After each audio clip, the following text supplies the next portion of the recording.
উত্তোলন আমাৰ ধিং আঞ্চলিক সাৰ্বজনীন সমিতিয়ে তিনিদিনীয়াকৈ ৰঙালী বিহু উদযাপন কৰে। তিনিদিনীয়া কাৰ্যসূচীত প্ৰথম দিনা পতাকা উত্তোলনেৰে শুভাৰম্ভ কৰে।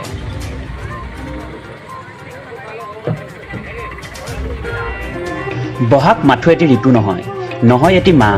বহাগ মানে অসমীয়া জাতিৰ আয়ুস ৰেখা। বহাগ মানে প্ৰতিজন অসমীয়াৰ সাহস। পৌৰাণিক পাহৰি নতুনক আদৰাৰ এক প্ৰস্তুতি। ৰাজ্যত বিভিন্ন প্ৰান্তৰ লগতে অসমীয়াৰ বাপতি খাওঁ ৰঙালী বিহুটিক ধিং ৰত্নভাণ্ডাৰত তিনিদিনীয়াকৈ উদযাপন কৰা হয়।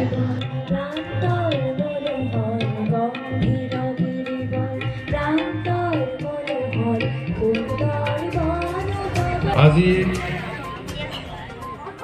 এই পবিত্ৰ মুহূৰ্তত প্ৰথম বহাগৰ প্ৰথম দিনটোত ডক্টৰ বসন্ত শৰ্মা সোৱণী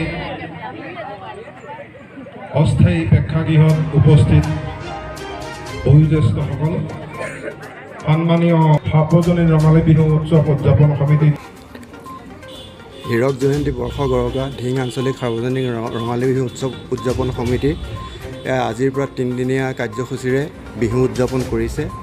আৰু আপোনালোকে হয়তো গম পাইছে, যোৱা বছৰো আমি বিহুখন উদযাপন কৰিবলৈ ওলাইছিলোঁ যদিও ক'ভিড প্ৰট'কলৰ কাৰণে আমি উদযাপন কৰিব নোৱাৰিলোঁ। এইবাৰো আমাৰ লগতে গোটেই